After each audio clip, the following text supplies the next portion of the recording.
what's happening, what's going on this cool, crisp, cold Tuesday afternoon. I am your host, OGBigsam, aka Mr. White, edition of OG Tuesday Tantrum, coming off of a victory on last night. We're gonna get into that.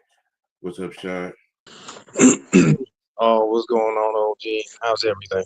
It's all good, man. It's all good.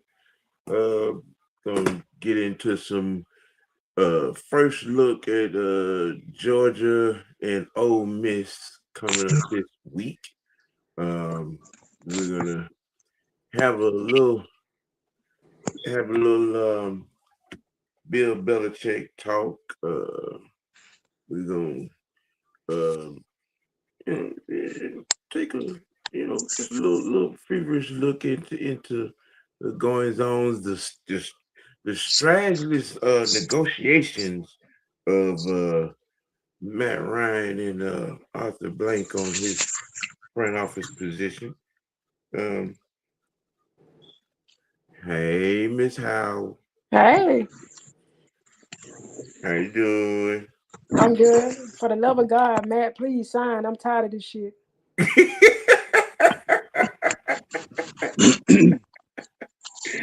Sure, to be Oh, frank with you, I mean, I think everybody has that same sentiment right now. man. I'm so tired of this mediocrity. 2083 popped in my head last night. That's a shame. Well, I mean, 8 seasons of not making the playoffs will do that to you, sweetheart. Trust me. Mm-hmm. But 60 years of not having a Super Bowl, oh man, Exactly. ugh. Let me tell you, you can't even say most of the time when you go to your job or you hang with your friends, you can't even say that you a Falcons fan because as soon as you say it, it's like you don't open yourself up for trouble. I'll Bruh, just say I that. got a Patriots fan as a co-worker at the Braves. What that tell you? I'm, well, I know a few Pats fans, man, and they kind of stay off me because I've told OG Sam about this in the past. Like, there was a couple Patriot fans that, that me and them were watching the Super Bowl at that time. And, I was telling everybody, because everybody in the whole break room was like, yo, man, oh, yeah, we win it. And I'm just looking at everybody like, game's not over yet. We still got a whole another half. And Exactly. two, I three said the same hours thing later, last night. yeah. 2, 3 hours later, it was like hearing a pin drop, Bro, when you so got Bijan on the sideline praying, that's sad. yeah, it is. It is. What's going on, y'all? You Yup. know, I get it right. That I wasn't feeling that way. I mean, it's like I said on the post game show. I mean, what are the odds of you blocking a field goal and the ball bounce into your hand? And run it all the way back for I 76 mean, yards. what are the odds? He blocks it, it hits the ground and bounce up right, and up to my and Pinion was a centimeter away from making the shoestring tie. That was just the difference on that score. Just like on the pick, you got a half a tennis shoe out of bounds away Yep. from the game actually being put out of reach on that pick. Yeah. But you know what? I, Strange stuff been happening all year. And how come we can't block a damn kick? I'm getting tired of that. Well, you know about football, man. It's a game of inches, man. Sometimes you 1 inch away from either winning or losing a game. That's just how the game goes. No, that guy's stuck on the special teams. I'm sorry. Oh no, What's no, don't good? get me wrong. I agree with What's you. Like, good? I mean, what's going on, Fresh? What is the no, I subject agree with you. matter? Sorry for interrupting. Sorry for interrupting. Oh, you good, man. I mean, what I'm saying to Sonya is like, yo, I agree with you. I I mean, know. this is not like the first time that we've had bad special teams. We've been having bad special teams even during the Matt Ryan era. We had That's bad true. special teams. Every We single time you punt the ball or we do a kick return, it's always the other team's always punting it next to our 5 yard line, 10 yard line. You got to go 98 yards just to even get a chance to score. So it's been bad. for a Yeah, long time. we haven't had good special teams since Armstrong. yeah, Oh I yeah. miss him. We haven't had a you know what I'm saying a strong special team since he left. And that Um, new trainer, bye, because everybody getting hurt. you No, know, strength and conditioning coach. Yeah. Oh Mm-hmm. yeah. Yeah, it's, yeah. But let me see. What is it?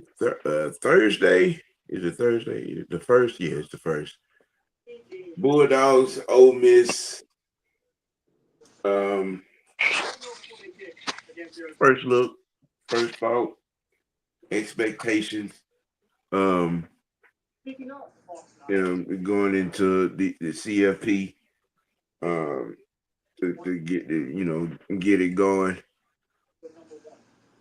What what different are we expecting in this game in this rematch with higher stakes?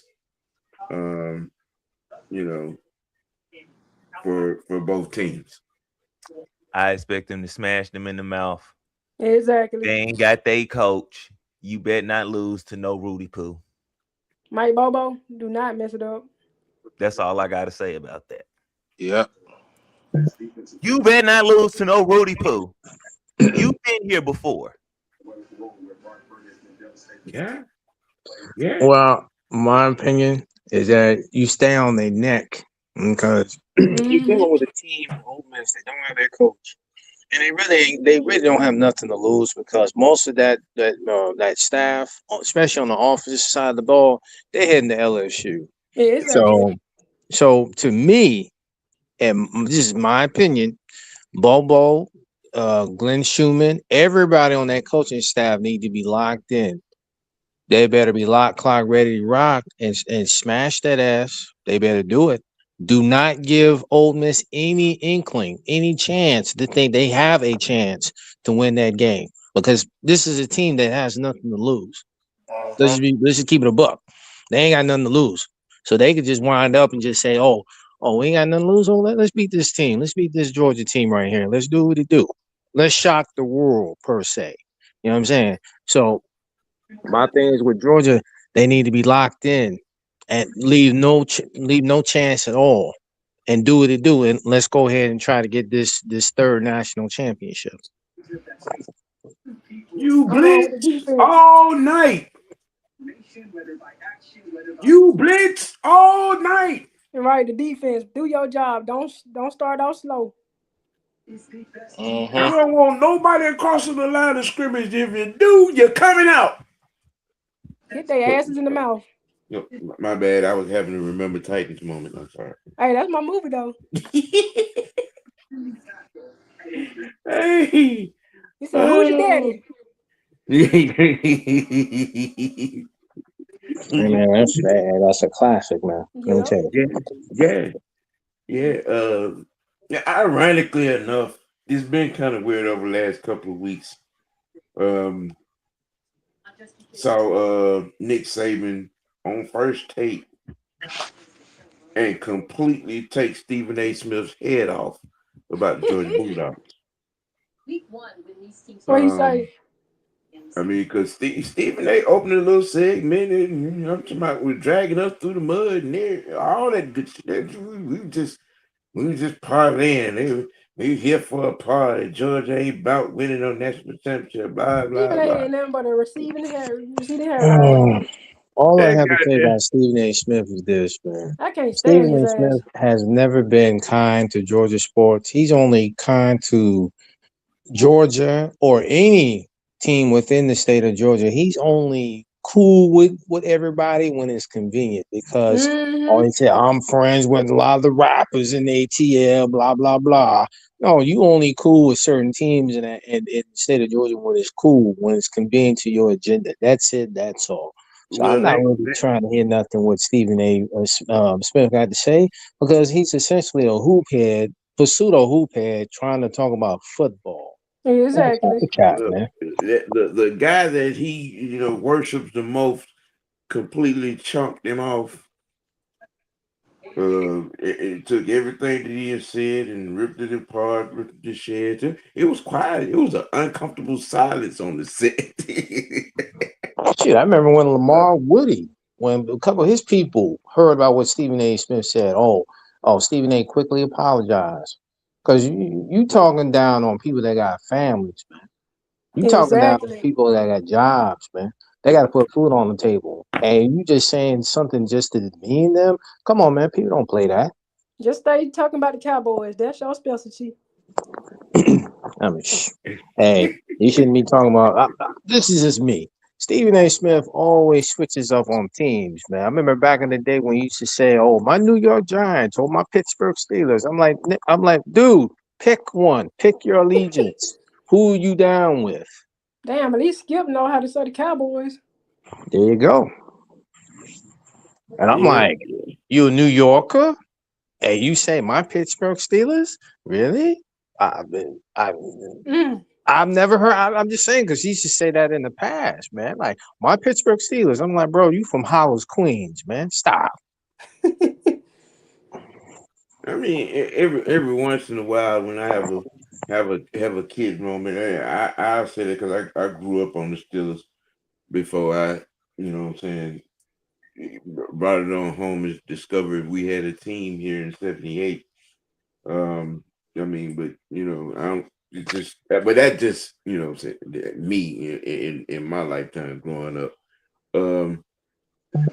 Dogs run game to me should be the story of this game, in my opinion. That should be Bijan.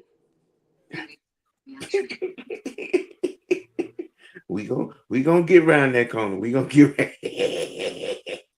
Yeah, she's eager. Yeah. But the dogs run game should be the story of this game. It was the story the last time we faced them. And then from, you know, psychologically, because that whole situation with Lane Kiffin and the AD and the chancellor, which that meeting went all the way bad. You know, and all the fallout from that is going on. You know, I don't think this I don't think this game is going to be close. To be honest with you, I don't. You got football Armageddon going on in Jackson, Mississippi right now on that campus. You know, all the headlines that are coming out of Jackson with that situation. Some whispers of them wanting the athletic director's head on the swivel, Spike, because he did not handle the situation well at all. And I think some of that is trickled down into the locker room. You know, you got kids not, kids on that team not wanting to do interviews and things of that nature. So I think from a psychological standpoint, you know, especially if we get the ball first, big play and it's on from there. It's like it'd be like quicksand, and it'd be downhill from there. At that point, as far as us facing Ole Miss, I think I wouldn't be surprised if we run for 200 yards in the game. I really don't. I really don't. I really don't. Don't get your ego, Keep it simple. Yeah, stick to what's working, man. Don't do the Raheem. Oh, my bad. Yeah, don't do the Raheem. Don't do the Raheem at all. He who shall remain nameless. Nameless. Okay. But in all seriousness, when it comes to the run game for our Georgia Bulldogs, right? To me, all we have to do is continue to do what we do. And Bobo, despite what a lot of people have said about Bobo, let's just be honest, there's still a lot of people that talk down on Bobo, but for for what it's worth, Bobo has proven to, really set up good game plans. Now, some plays may not go the way we want to go, but when it comes to the run game, I mean, when you got when you got Chauncey and you got Frazier out there doing what they do, and they getting yards, especially when you use them in the passing game, they're getting yards after the catch. So all I can say as far as Bobo, man, don't go away from what you've been doing that's tried and true. Ground and pound that football, man. Run that ball, man. Demoralize the defense and allow the offense to open up, man. So then you can incorporate the passing game. You can start putting everybody there. You can also include Branch in there.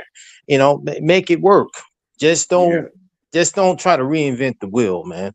Do Yeah. what's gotten you to this point. Don't do what Oklahoma did. Yeah. Hey, we're not doing that. I'm gonna say this. We You don't. had one thing to do. We don't. Mr. White, we don't leave that alone, sir. Because you don't bring. That's already a damn headache to deal with. Don't leave that alone. I mean, of course, it should be a shootout. My thing is at the same time, do not underestimate a team that has nothing to lose. Mike That's Bobo. all. This is just a fair warning. All I can say is for our team, our Georgia Bulldogs, we just need to go in there and do what we do what we've done over the last few years. Better Don't tell get Mike. pretty. You better tell Mike Bobo to don't go out there and do no dumb shit. You know what I'm saying? Yeah, but Terry, he said it best. Put belt to ass. BTA. That is the motto. BTA. Put belt to ass. That's Do what you not got to get do. pretty, y'all. Let it just get ugly, muck and yuck, Mucking you up. and You know what I'm saying? Do what you do. Don't do all this little, cutesy, let's not be like Kyle Shanahan in the Super Bowl. I'm sorry, I had to Oh my bring that up, God! but Why? let's just be honest. God. We gotta be honest. We gotta be honest. Come on now. Shanahan. Yeah. I don't even want. Don't be like Shanny in the Super Bowl want to get all cute and whatnot. Because he done that. Hey man, you gotta Hey, be honest. but You gotta, this man done that three Super Bowls in a row. He ain't learned nothing. you know what I'm saying? Don't You gonna help him out. Wait a minute. He not trying to talk about Shanahan. Yeah, he the one brought the mother. Yeah, he the one brought his ass up. But that don't mean you need to. You know what? Wait a minute. Get in the front office. That's all right. I'm gonna lock you in the room with another casserole. What I'm Shut gonna up, Samuel. Shut up. do? Shut it up. God damn it. Talking about no damn cat. We ain't talking about no You cat. got your New Year's meal set? This man, ain't you no Right. know what I'm casserole show. saying.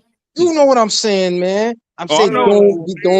don't pull a shanty. That's all I'm gonna say. Don't pull a shanty. Boy. Don't pull one. Just I'm gonna You say like good evening Bobo. to Just everybody in the chat. learn and do what you need to do. While we're having lay on the couch moments with Kyle Shanahan, what up, E? Lee, ATL Leo, Terry Lloyd, D Sloan, what's happening? Everybody behind the eyeball, man, hit that like button. While we're having these therapeutic conversations. Leo, we ain't had no too much turkey ass before that Bama game. We just, No, we just put belt to ass. That's what we did. I don't know. When it came to Alabama, they they were talking roll time, but after the game was over, they looked like they got rolled on. That's what they got rolled. They got rolled on. They rolled over that ass. That's what we did. In the second half, we didn't do a damn thing. He had turkey ass and neck back. Shut up, Mr. White. Indeed, casserole inside. We hear y'all go with that. This ain't Thanksgiving over with, bro. That's over with. You know what I'm saying? Because before the game, they were talking roll tide. But when the game was over, they are who they thought they were. And their ass got rolled on. So there was a burnt wagon. Now moving on. Shut up. Moving on. Moving on. There was a segment of hypothetical proportions, a what if you will, and Slim Reaper posted it in the chat, and we're discussing the how far along would the organization be had we hired Bill Belichick. Since you brought the discussion, Slim Reaper, the what if on Bill Belichick? Well, the reason why I posted that article and that video, because you had a few commentators on NBC that brought it up. They just said it was something they did on the fly, and they basically said a few things that we've discussed over the season, like, yo, despite what people may say, despite what people may feel about Bill, to me, I feel like our team would have been, especially this season, we would have been a much more disciplined team. And we would have actually, to me, this is just my opinion, we would have made the playoffs this year because our team would have been a lot more structured, a lot more disciplined. All the same mistakes that we've been doing over the last 8 or 9 games, it wouldn't have gone down like that, especially when it came to special teams. All that 100-yard kick return and all that shit wouldn't have happened. None of that would have happened. But again, it goes back to where people don't understand. We so worried about coaches that we like instead of bringing in coaches in here that are going to actually do the job and who are proven. That's been the biggest problem in this town. How many did we not pick to be head coach, and they all in the playoffs? Mm-hmm. You got, let's count it down. Mike Vrabel, that's one. Anybody else? I'll count now. Mike Vrabel's one. Mike McDaniel. Ben Johnson. 3. Keep going. Mike McDonald. Jim Harbaugh. Harbaugh was going to the Chargers regardless. That was just a slide in to say hi. Harbaugh was going to the Chargers regardless. That's why a lot of people didn't even bother to interview him. It was known that he was going to the Chargers. And I almost want to say the same thing about Vrabel and where he's at. But Ben Johnson, Mike McDonald, even Mike McDaniel, for the most part, you know what I'm saying, are guys along with Belichick, and Wink Martindale.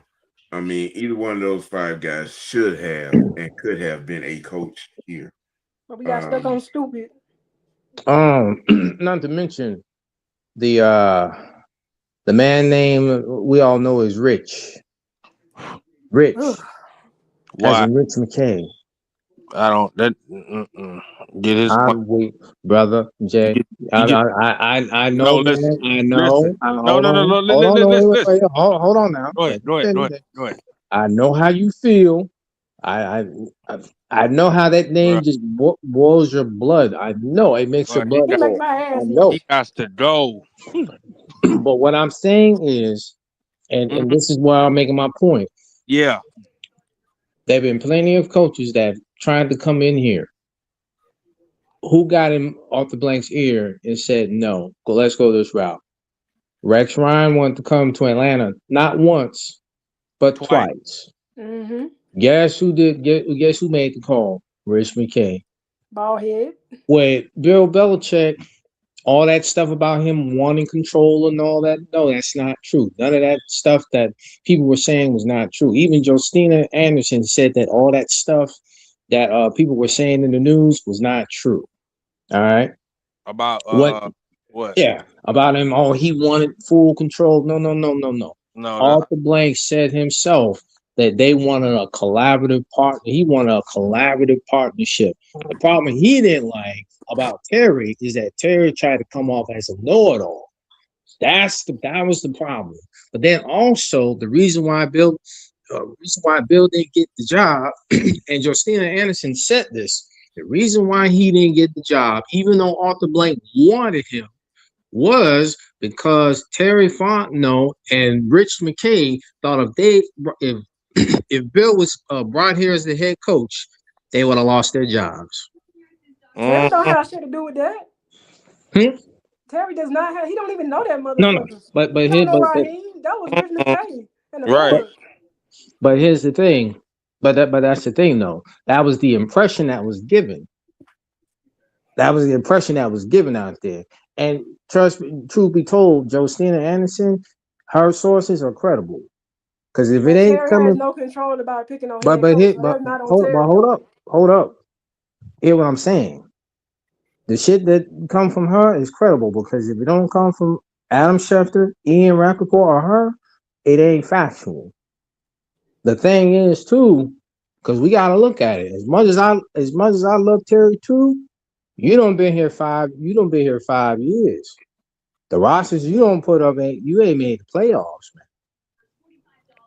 But can we not blame coaching for that though? Thank you. You got too. You can blame coaching as well, but the thing is too, you still tied to the hilt in some form of fashion. But you can't. I'm not. Let me not say you can't say that. But he didn't pick these coaches. Exactly. Now he has missed on some picks, but during those coaching times, I would say some of those picks were messed up by the coaching. Example, Jalen Mayfield. If Jalen Mayfield wasn't forced into the role he was in, he would have been a better player. Look at him when he was coming out of Michigan.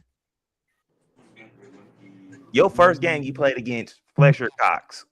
Well, that boy was getting abused, boy. And then you played in a position you didn't practice that entire training camp, your rookie mini camp, or anything. They put that man on the left guard, bro. What? And then hold up. Then you go. I think what was that next week? What you had Vita Vea? Right.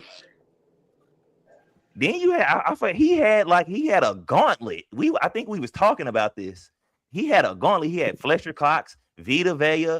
I think it was like Deron Payne and Dexter Lawrence, Jonathan Allen, Dexter Lawrence at one. Like, bro, he got Chris. That man went through a ringer. That boy was, he did not practice or he wasn't ready for. That boy was confidence and then got hurt. That's coaching. Yeah, that got nothing to do on. Yeah, that's coaching. That's coaching. But also, we didn't Arthur Blank didn't hire Sportsology for nothing. They're looking at the entire organization from the top down.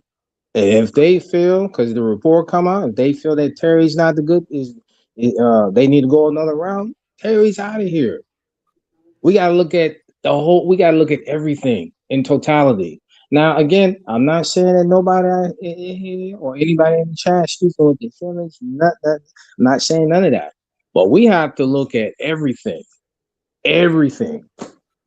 I'm gonna say it like, if they feel if they're gonna go another direction and Terry is not included in this new direction, he gone. The same way with Raheem. Because we all want Raheem out of here. But if Rich McKay still here, what's the point? Right. But here's the thing though. Do not be surprised if he's given the pink slip. I'm gonna this say is it a like business, ladies and gentlemen. I'm down for whatever makes the team better, the organization better. Now I agree. But who you going to get as GM though? I'm just on this more of the understanding of kind of defending Terry Fontenot because I've seen what all the good he's done. Now I've seen the blemishes he's made, but some of those blemishes is kind of really linked to coach, and these are coaches he did not. That's true, but we're in a numbers-based, production-based business. That is true, and that's from that's from the top down. No matter the coaching, doesn't matter the general manager, doesn't matter anybody else in the front in the front office. That goes for everybody. It's a numbers-based, production-based business. And if Arthur, here's the thing again, if Arthur feels that Terry, in his mind, is not doing the job in some shape, form, or fashion, he gone, ladies and gentlemen. Yeah, you got Arthur Blank running out. Arthur Blank has the final say on everything, man. Especially, you don't hire a firm. For nothing. You don't hire a firm like Sportsology that's already had connections with the Rams, the Eagles, the 49ers. Rick Smith, who is an operating partner with that firm, in which was a candidate for the general manager position with Atlanta. But Remember? Look at this, though. Look at this. But you let the board outvote your ass on Belichick? No, get the fuck out of here. You let the board and Rich McKay talk you out of that? That's on him. Yeah. Well, on Terry, and this is just my opinion. I think it would be a large mistake if we do end up cutting ties with Terry on two ends.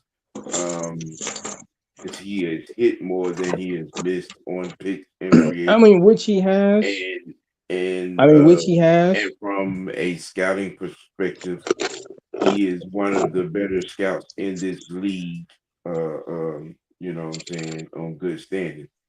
You know, I don't care what a analytics guy says or you know, inspection firm. I think it's going to be a huge mistake if we cut ties with that guy. Yeah, anybody else up there outside of Smith and Peoples, everybody else can kick rocks. Exactly. Yep. That includes that board. That includes Rich McKay. Yep. Yep. But here's the kicker: if Matt Ryan takes a front office position, anything he may say, because him and Arthur Blank are close. Real close. I think if this thing does go down, I think Matt is he's gonna be in here like Elway in Denver or Lynch in San Francisco. You know, it's a player personnel, director of operations type thing. You know, if this concludes where I think it's going to conclude, I think by the end of the week or no later than next Monday, there's going to be a confirmation of sorts. You know, with that. You know, and then too, Sam, when it pertains to Bill Belichick, I think now, being that what we've seen over the last 2 years, to me, I feel like if Arthur does have another chance, because too, you did hear from Joe Stina did say that you still have people in the front office that are still fond of the of Belichick. They still fond of him. Now, I agree with Sonya on in the first hand, like, you're the owner. Everything you say goes. Now, for you to sit there and allow Rich to get in your ear, like you did with Rex Ryan, to get in your ear and say, "Oh no, let's go another way." I'm like, bro, have you seen what's going on with this team ever since 2016? You have not made the playoffs in 8 seasons. You have only, and here's the thing: there's a lot of people don't know. The Falcons have only, since Rich McKay has been here. Rich McKay has been on here for like over 20 years, right? Yep. Am I right? How come you've had all this talent come to your team and you've only won the division only 4 times during that 20-year period? Even turned this to the trash bucket Buccaneers. Right, it's sabotage. Rich McKay is sabotaging his organization. Yeah. You've only won the division 4 out of the last 20 years. Because I got a screenshot of the last 20 plus NFC South champions. And half of that, most of that was Matt Ryan. Yeah. And the sad part is, ever since 2016, he's either the Saints have won majority of the division championships, or it's gone most to Tampa Bay. Now it's looking like Carolina may win it this year for the first time since 2015. And I think it's going to come down to, you know, Carolina, and it should given how they, the games that they have won, and how they have progressed as a team.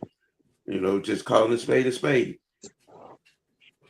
Again, short but shouty over there, they've been making plays.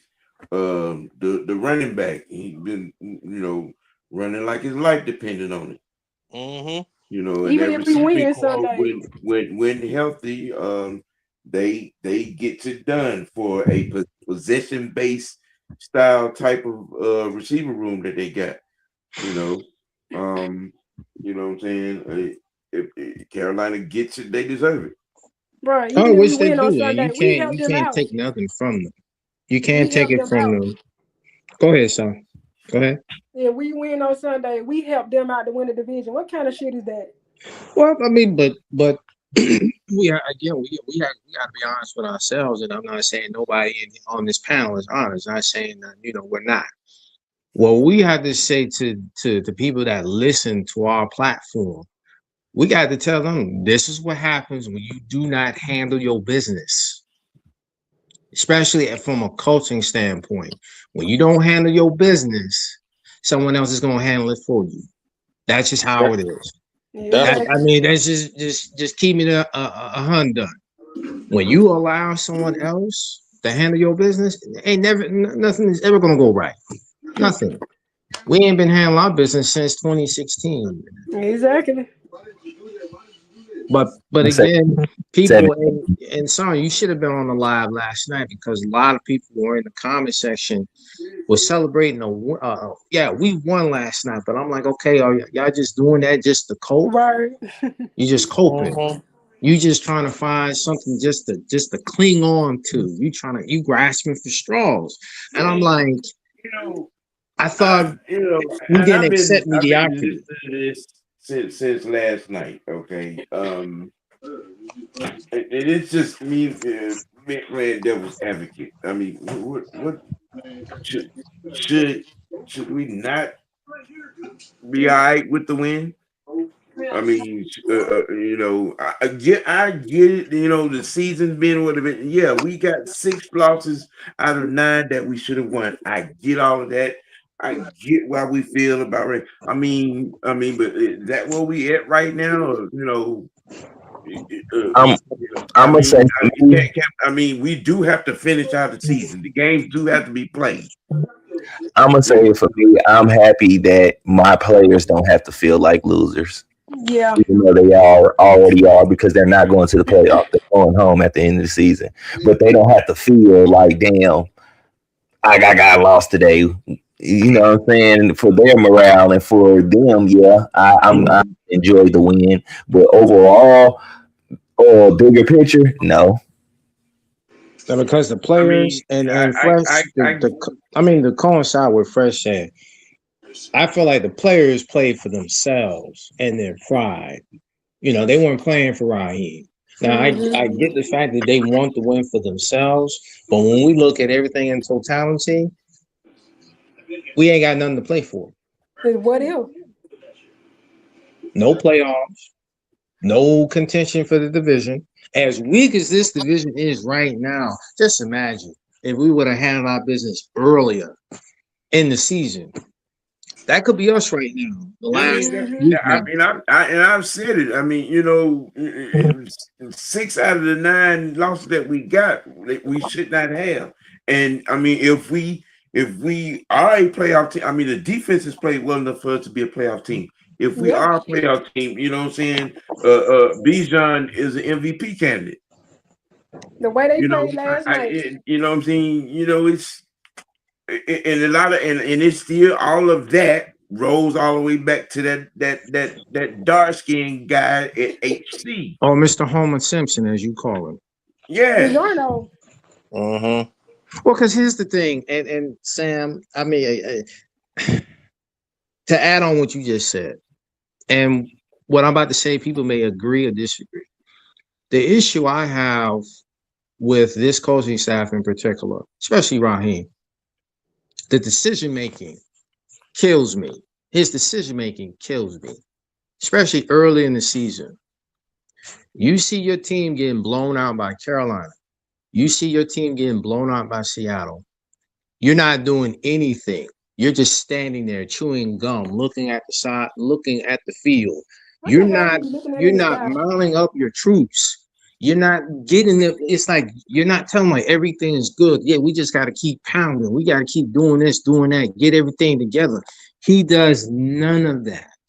Side note to that, even last night's game, if you listen to the commentating, actually at the end of the game, the kickoff, when we was kicking it off to him, they told they were saying we should make them return it and run some time down off of that 20 seconds. And he had them kick it into the end zone. He said, I can't remember which one of them said it, but they were just like, man, in today's age, and you can't be coaching scared. You got to coach to win. Well, I'll give you another one. And son, you can add on to what I'm about to say. The damn Colts game. You called a damn timeout and gave the Colts kicker more time to reassure himself, to get him ready to go. And I'm like, people around here say, this is the coach we want? Oh, let's give him a chance. Now, you want a flashback? That's the game right there to me where his ass should have been fired and had to catch an Uber boat to the crib. Hold on, was that okay? The coach was that. That was in Berlin. It was in Berlin. The Berlin game, and he called the time. Indy had no timeouts. They would have had to rush onto the field to get the playoff, as it were. He had already missed a field goal in the game, early in the game. And I think didn't he miss an extra point too? Yeah.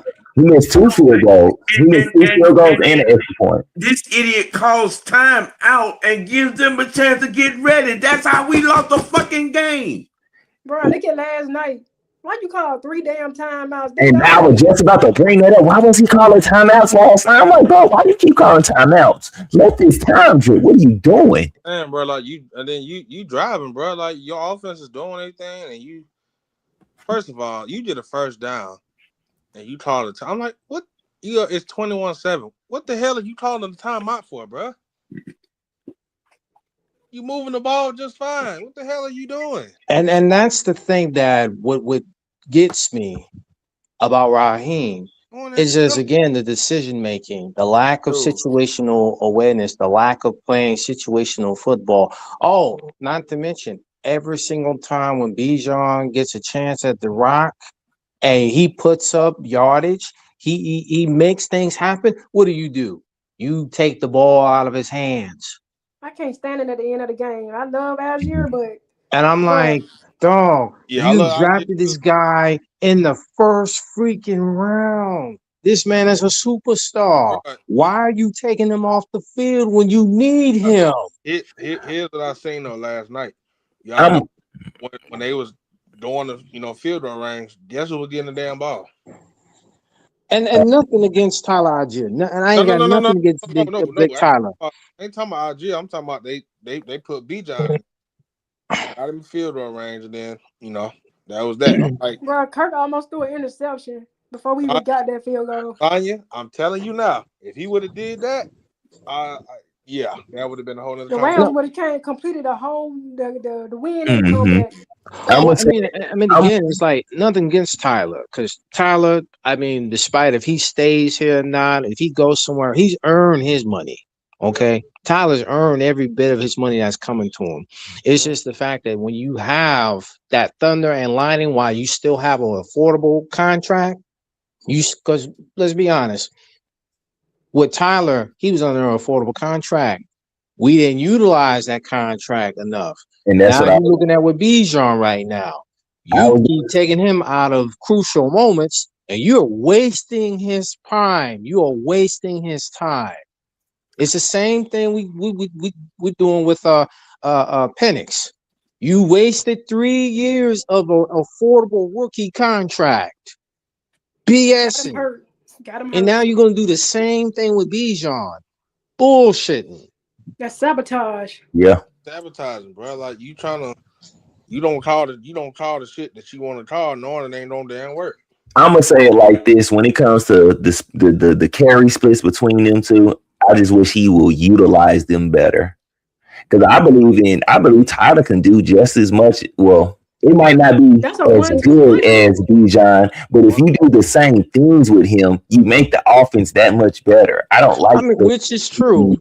Which is I true, like but the way he I sets. just feel like with Bijan and again, I love Tyler. I was happy when we drafted him. Trust and believe, Fresh. When we drafted Tyler, when we drafted him the first time, I loved it because you had someone to me that kind of reminded me of now don't get on me when I say this. He kind of reminded me of a smaller Mark Ingram. A guy that was like a bowling ball, just knew how to run the ball, was a bruiser. He just knew how to get at you. And if you had somebody that was trying to come at him, he was going to come back at you. But when you look at what's going on with the team right now in its current state, I just felt like we failed to utilize, and I'm just saying what you said, we failed to utilize these guys, especially Algier in some situations. We don't mix it up. We don't rotate the guys because it goes back to the play calling. When you don't have a veteran play caller that don't utilize these guys, especially putting them both on the field and using them in the passing game, come on, man. Missed opportunities. Y'all know what Troy said last night? That the reason Bijan catching them balls out the backfield is because of Arthur Smith. Yeah. Yeah. I'm gonna say it like this too. Zach Robinson being the way he is exposed Raheem Morris that much more because you don't know how to even be a head coach to help him get his stuff right. No, none at all. Y'all both out there just looking like dummies. They share one brain. I mean, well, Fresh, look at it. Have you been to the games? Have you actually been to the games? No, I haven't been to a game. Well, a friend of mine actually went to one of the games, right? This is a while back. And he told me, right? He was right there. He's looking straight at the Falcons sideline. You got Raheem just looking at the side, just looking at the field, ain't doing nothing, not talking to none of the players. Zach Robinson is just right there going through the little tablet and everything. And he's talking with the players.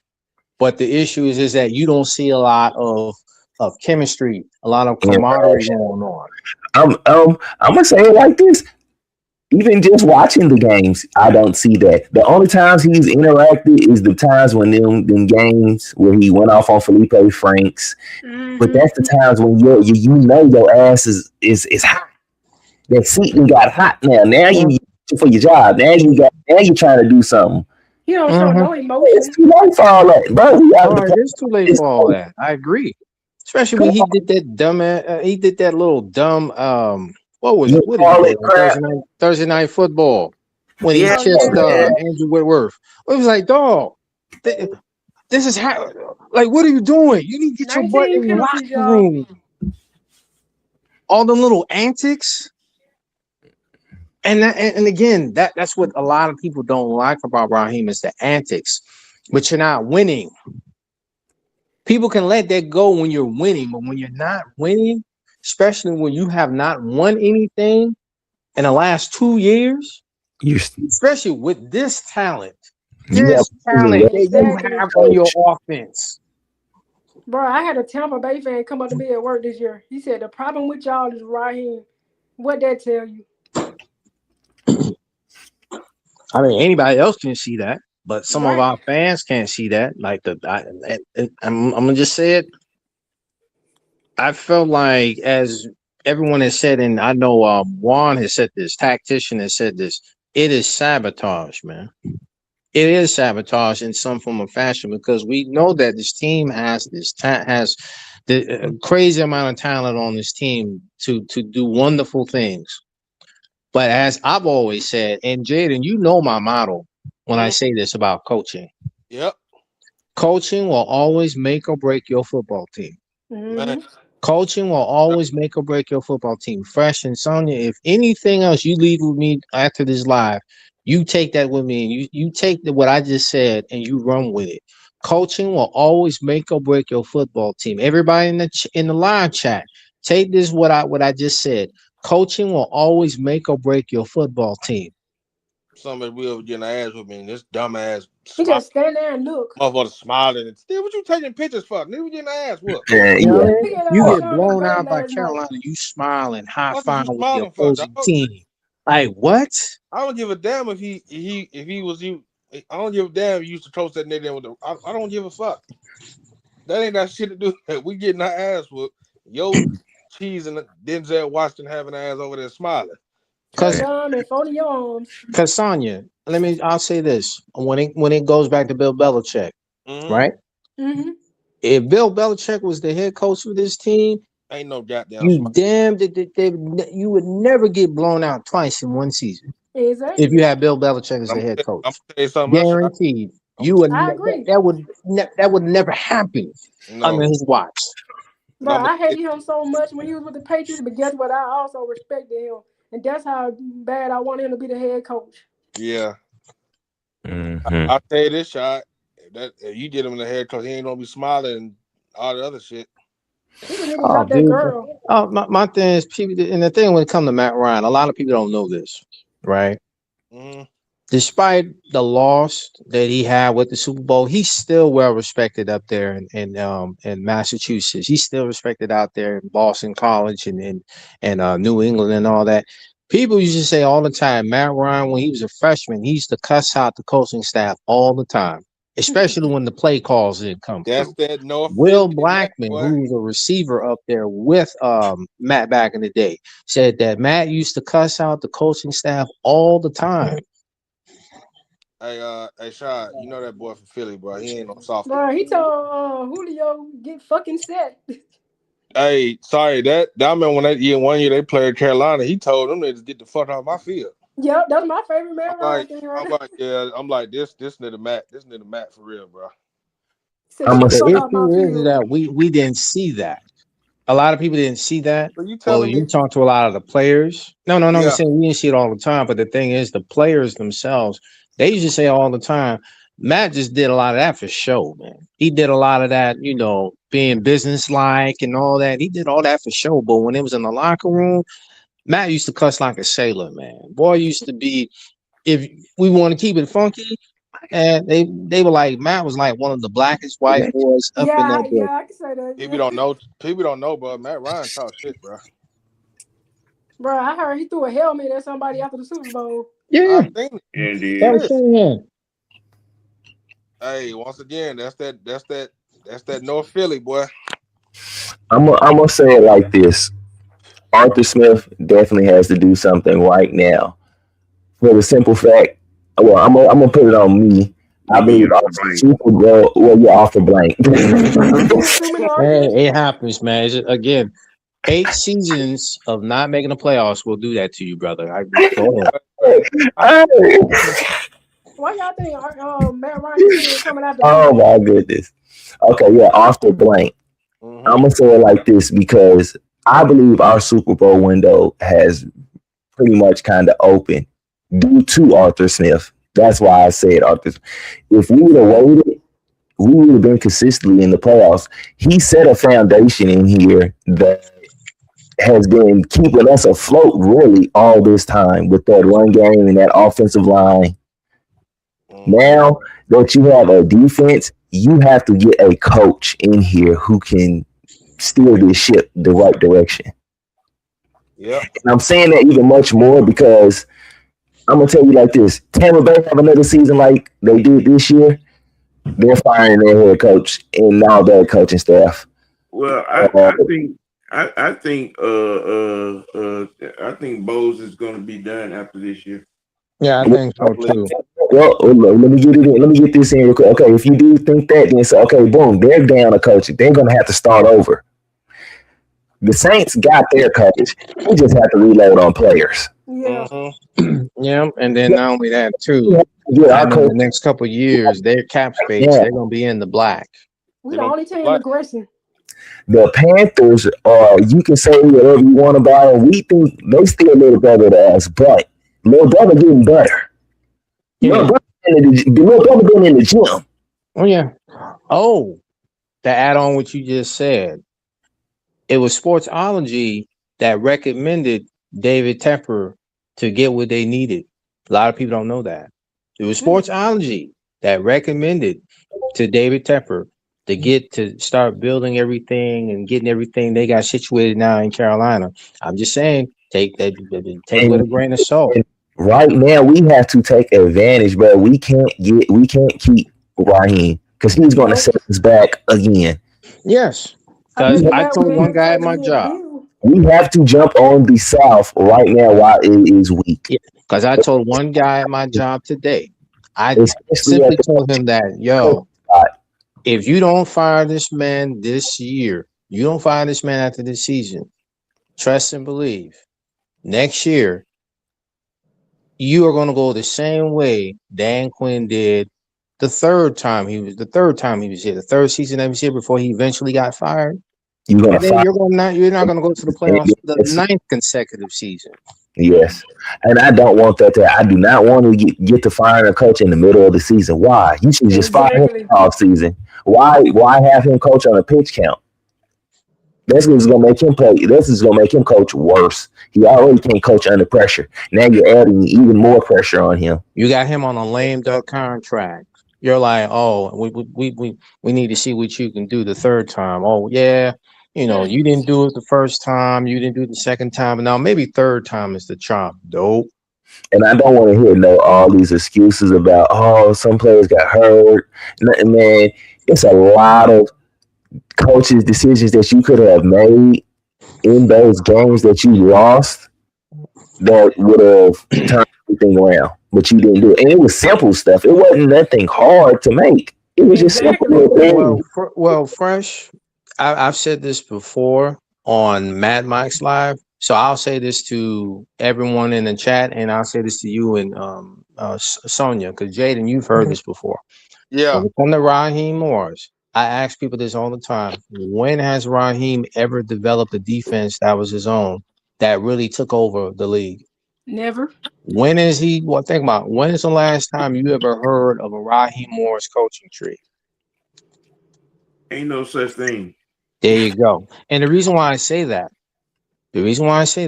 because when you look at everything that occurred when he was with Tampa, he was just there for the ride.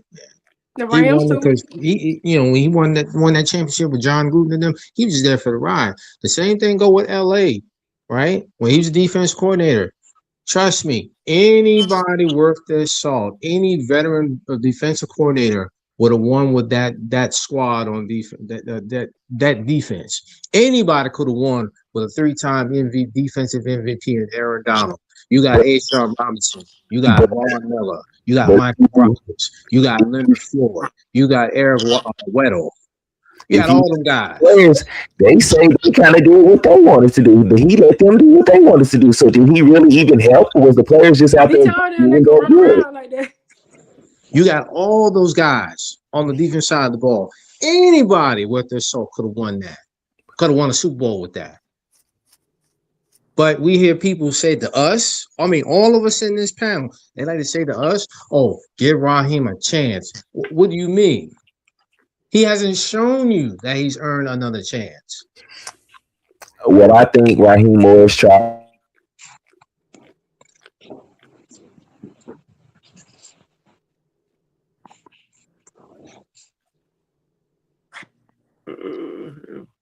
Oh, Fresh, we lost you, bro.